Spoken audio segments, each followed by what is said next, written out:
You ever notice how people talk about fate like it's a choice? Like they can outthink it, outrun it, outplan it. They build their little walls, make their little rules, trying to keep control of something they never had in the first place. But when something's meant to happen, really meant, it moves through everything. You can fight it, deny it, laugh at it, but it doesn't care. It's not asking for your permission. It's not waiting for your timing. It's already in motion. And the funny part, the harder you resist it, the faster it catches you. Because when something bigger than you decides to move, it doesn't stop just because you're afraid. Fate doesn't wait for permission. It doesn't knock politely. It doesn't ask if you're ready. It doesn't care about your plans. It comes when it comes, and when it does, it doesn't whisper. It crashes through everything you thought was solid. People like to think they're in control, that they're calling the shots, steering their own destiny. They make schedules, vision boards, life plans. They think if they follow all the rules, they can predict the future. But fate doesn't follow rules. It doesn't read your plans. It laughs at them. Because no matter how much you try to control life, there's always something waiting that you didn't see coming. You can delay it, maybe. Distract yourself. Try to run the other way. But fate doesn't chase. It knows where you'll end up. It's patient, cruelly patient. It watches you build your illusions of safety, lets you believe you've escaped, and then it moves. And when it moves, it's unstoppable. Because fate doesn't ask if the timing's right or if you feel strong enough to handle it. It just happens. And you either rise to meet it or get crushed trying to avoid it. The problem is, people confuse control with power. They think having a plan means having strength. But true power isn't in controlling fate. It's in facing it. It's in looking at what's coming and not blinking. Because life isn't fair, and it's not supposed to be. Fate isn't good or bad. It's just truth in motion. It doesn't care about what you think you deserve. It's not punishment. It's not reward. It's simply what must happen. You can scream at it, pray for it, run from it. But it doesn't change a thing. It's already written, and your name's already on it. People waste so much time begging fate to go easy on them, as if it listens. They think their pain means they're being targeted, that the universe is cruel. But maybe it's not cruelty. Maybe it's correction. Maybe fate tears down what isn't real, so you can finally see what is. Maybe all the chaos is the universe's way of forcing you onto the path you were meant to walk. You don't have to like it, but you do have to face it.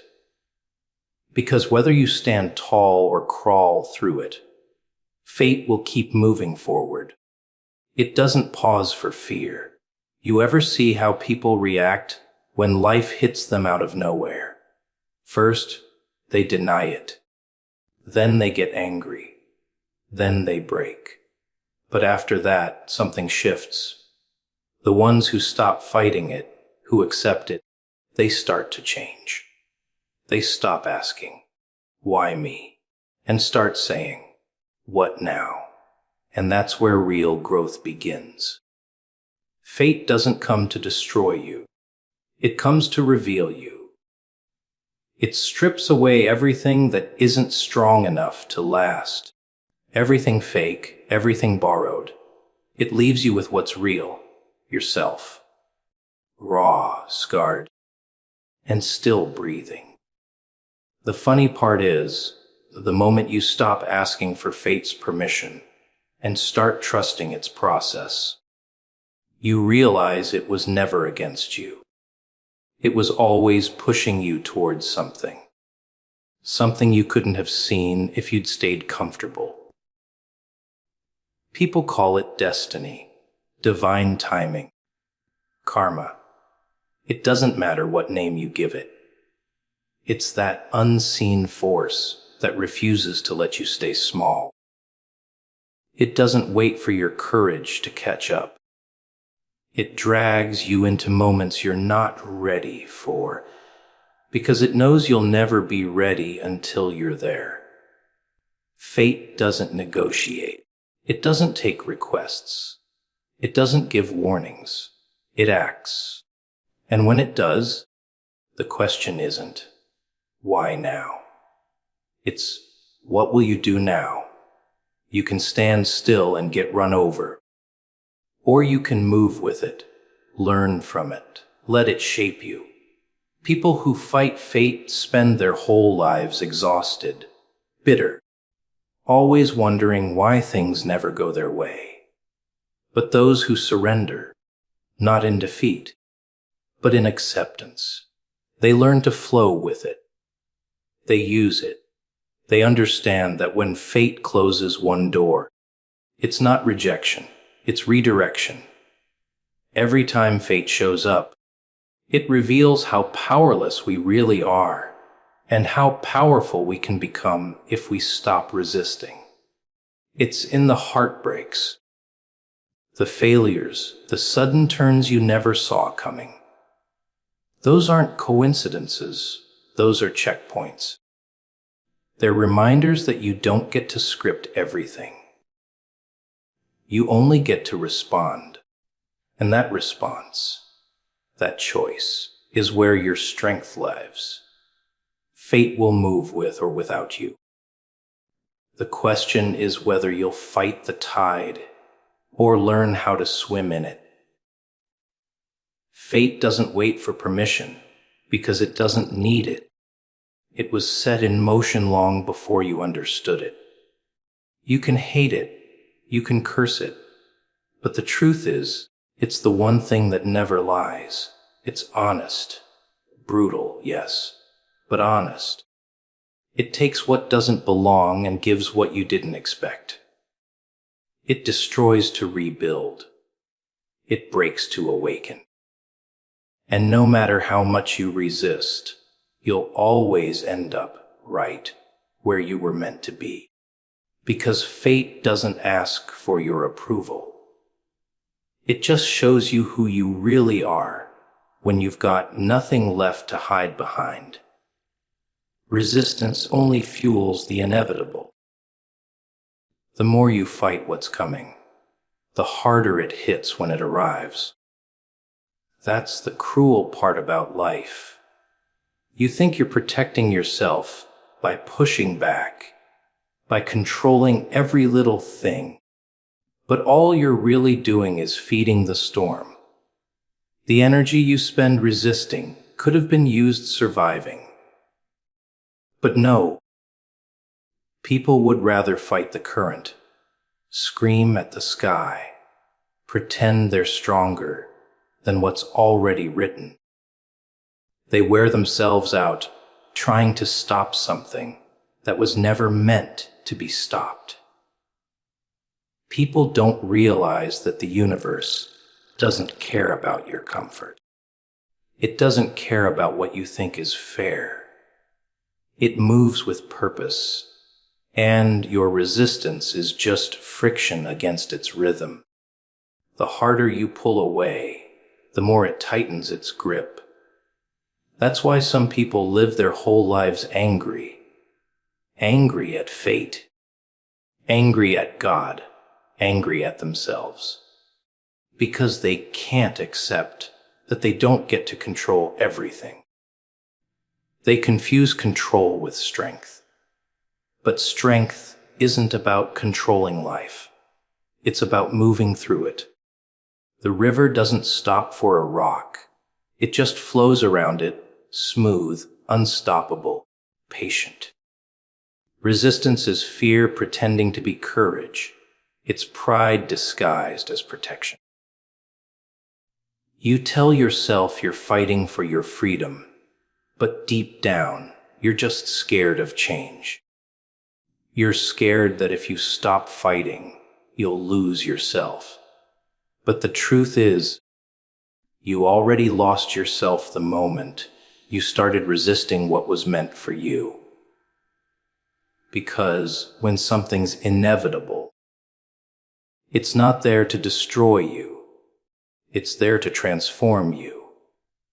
The pain isn't punishment, it's preparation. The fall isn't failure, it's direction.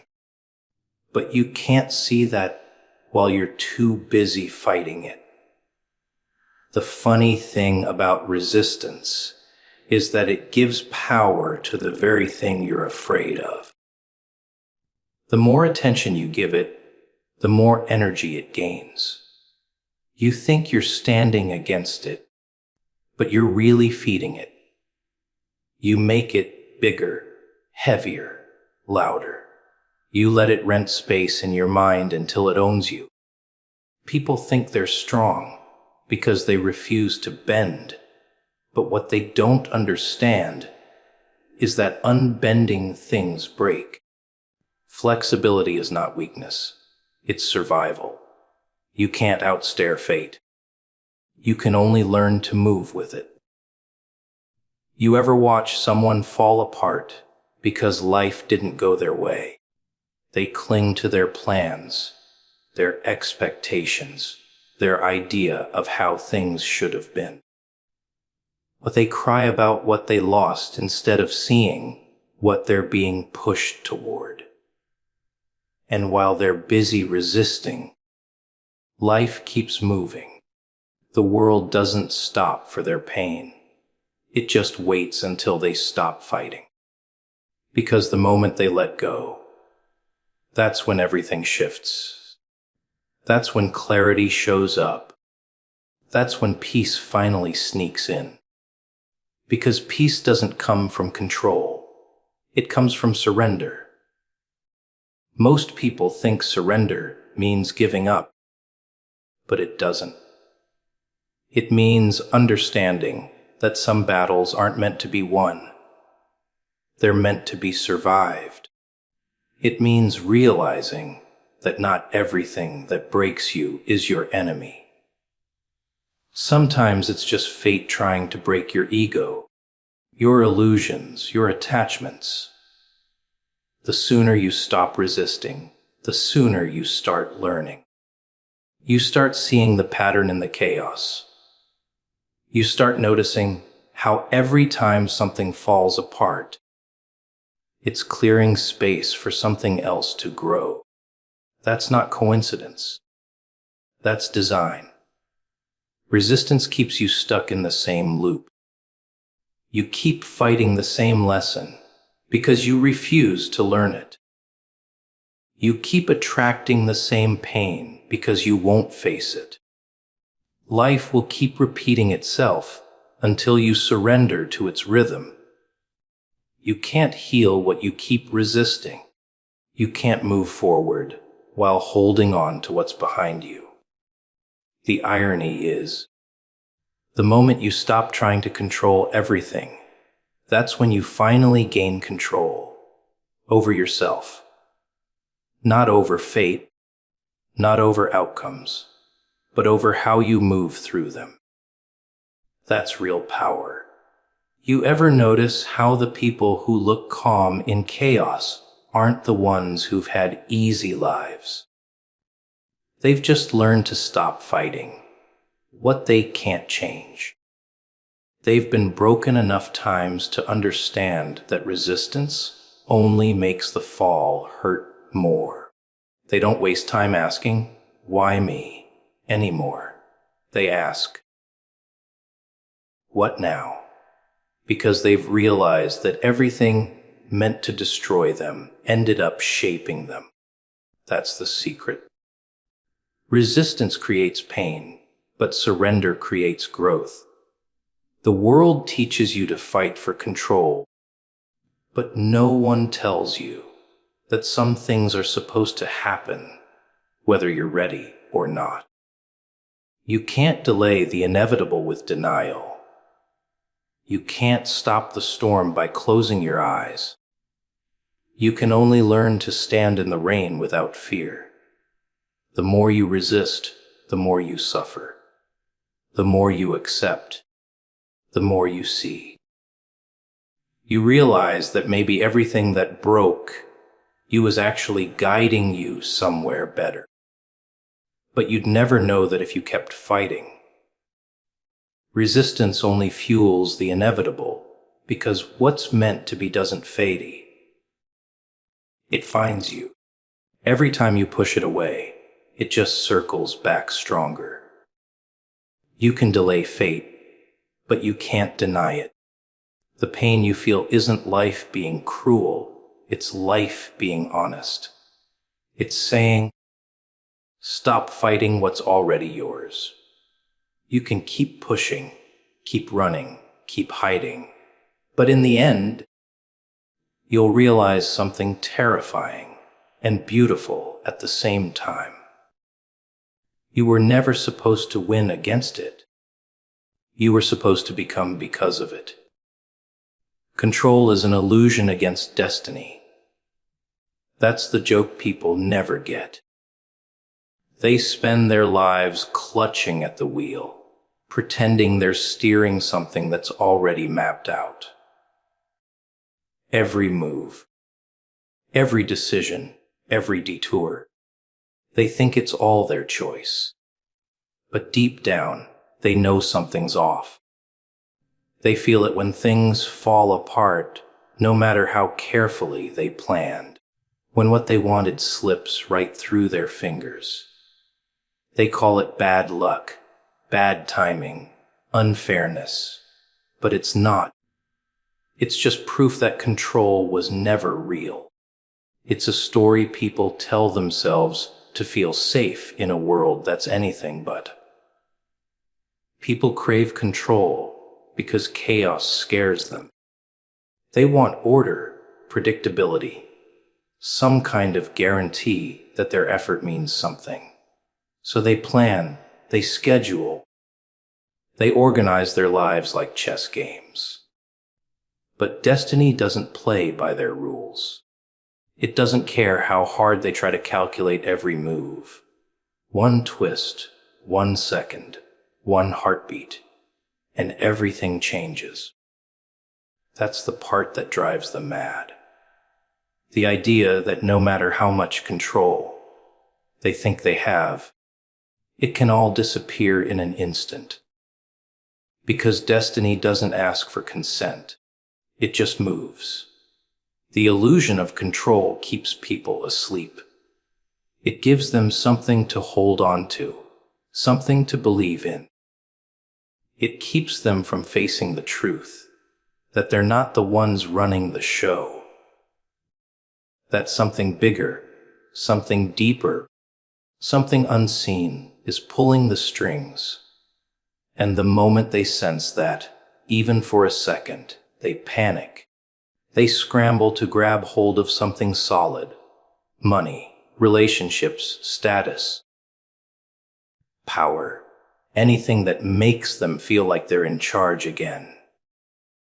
But no matter how tight they grip, life always finds a way to remind them who's really in control. It's funny, isn't it? People think surrender means weakness, but it's the only time they ever see things clearly.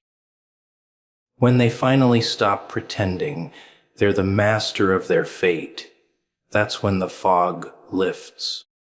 Because control blinds you. It keeps you obsessed with the surface. You're too busy trying to fix, plan, avoid, manipulate, to actually understand what's happening beneath. But when you lose that control, when everything falls apart and you're forced to face the chaos.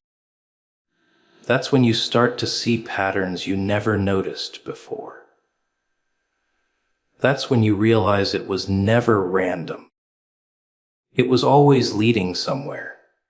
You can spend your whole life trying to control the uncontrollable, but all it does is exhaust you. You build plans, backup plans, walls, safety nets, all for a sense of security that never really existed. The truth is, control is just fear dressed up as order. It's a defense mechanism against uncertainty. People think if they can control everything, they can avoid pain. But pain doesn't need permission. It arrives exactly when it needs to. And when it does, all those walls you built, all those plans you made, they crumble like paper. There's a certain madness in realizing that control is an illusion.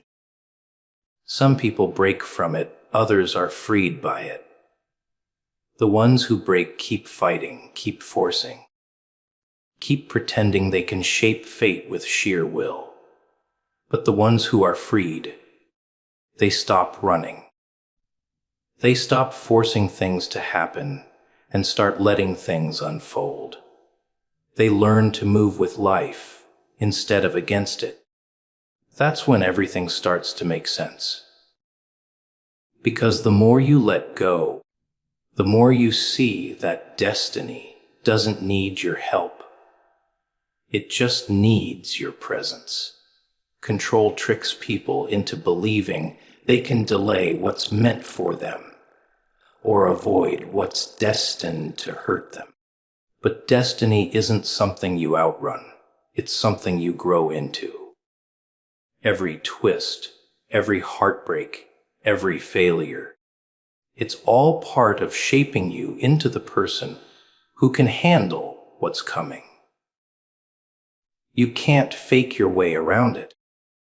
You can't trick it. The harder you try, the more you tighten the chains around yourself. Control isn't freedom. It's a prison made of your own expectations. You ever notice how people lose their minds when things don't go their way? They curse the world, blame others, question everything. That's because their illusion of control just cracked. They thought they were in charge, and suddenly, reality reminded them they never were. It's a brutal kind of honesty. Life doesn't care about your plans. It doesn't pause for your comfort. It moves through you, with or without your permission. And when it takes something from you, it's not punishment. It's realignment. It's shifting you where you were supposed to be all along. The ones who understand that control is an illusion don't stop caring. They just stop clinging. They still work, still dream, still fight. But they don't worship the idea of control. They stop trying to force outcomes and start focusing on intention. They stop demanding certainty and start finding peace in not knowing. Because once you realize that destiny doesn't bend for you, you start bending with it. That's not weakness, it's wisdom. That's not chaos, it's clarity. You begin to understand that control was never the point.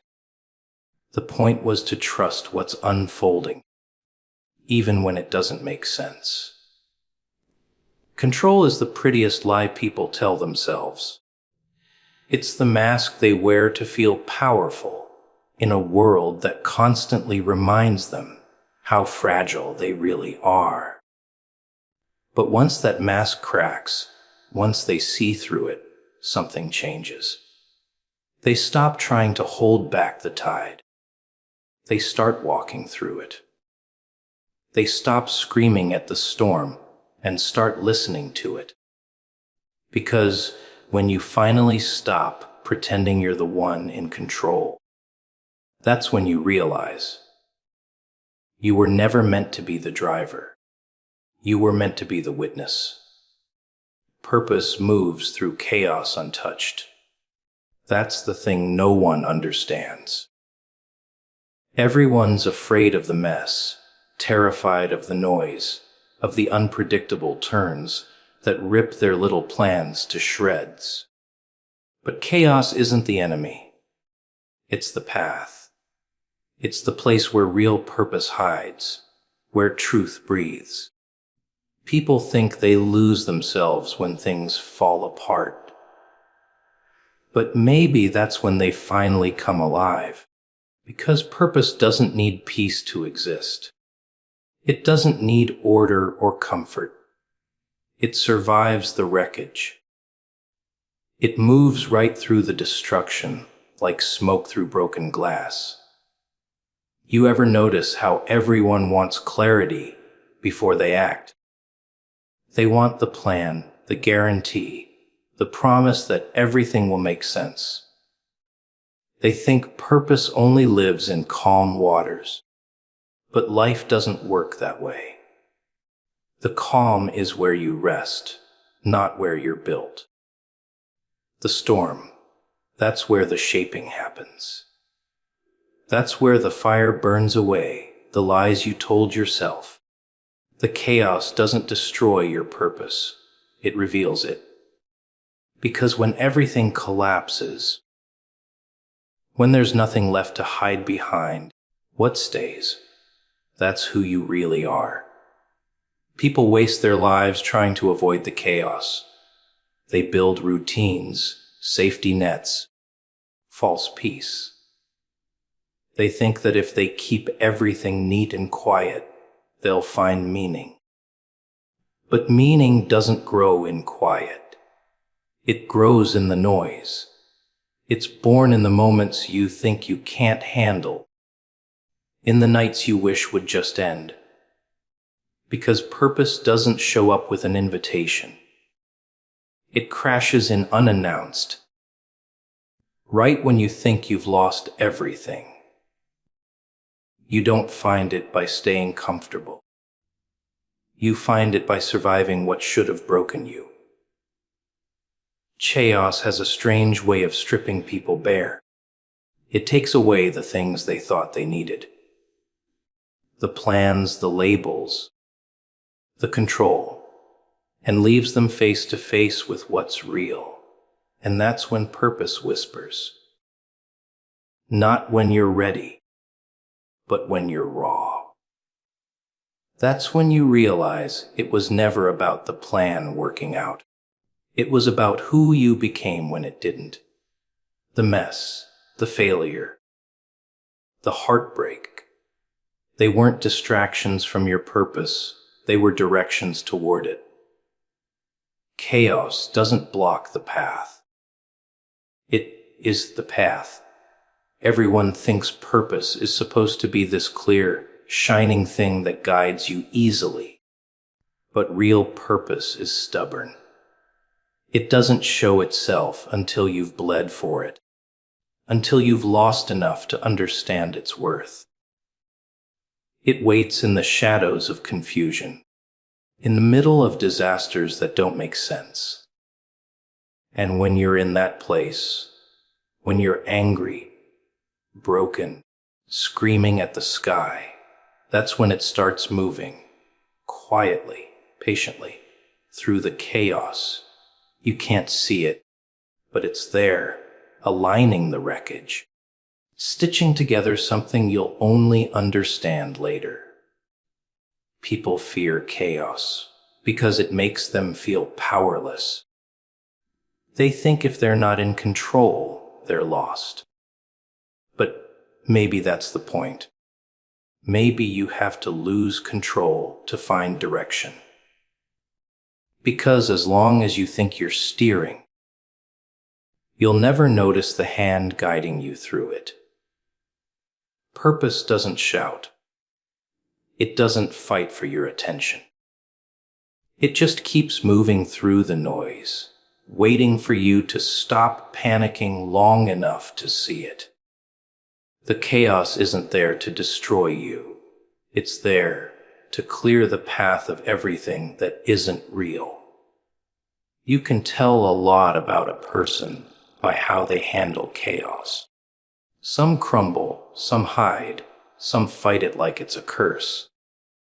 But the ones who understand, they lean in. They let it tear down what no longer serves them. They stop trying to control the fire and start learning from it. Because they've realized that chaos doesn't come to punish. It comes to purify. It doesn't come to end your story. It comes to rewrite it. The noise, the confusion, the loss, it all starts to make sense once you realize that purpose was never in danger. It was just waiting for you to stop pretending you knew better. The most beautiful part about chaos is that it has direction, even when it looks like madness. Every shattered plan, every broken dream, every unexpected twist, it's all movement. It's all momentum. Purpose doesn't need a straight line. It thrives in curves, in contradictions, in the parts of life that don't fit neatly into explanations. The things that look like accidents are often alignments in disguise. The pain that feels pointless often carries the lesson you couldn't have learned any other way. You can try to protect yourself from the chaos, but all you're doing is delaying your purpose. The storms you avoid are the same ones that would have shaped you. The losses you run from are the same ones that would have freed you. You think you're keeping yourself safe, but you're really keeping yourself stuck. Because purpose isn't found in safety, it's found in the ruins. When you've lost everything familiar, that's when you finally see what was real all along. Chaos doesn't touch purpose. It tests it, it sharpens it. It forces it to become undeniable. And maybe that's the truth people spend their whole lives trying not to face. That the chaos they curse is the very thing carrying them where they were meant to go. That purpose doesn't crumble when life falls apart. It stands in the middle of it, untouched, waiting for you to stop fighting and start seeing. Because no matter how loud the storm gets, purpose never loses its way. It doesn't flinch. It doesn't fade. It moves right through the fire, calm, certain, unstoppable. What's meant will find its way. People love to talk about timing, about luck, about how they missed their chance, or how the world wasn't fair. They make excuses, they chase,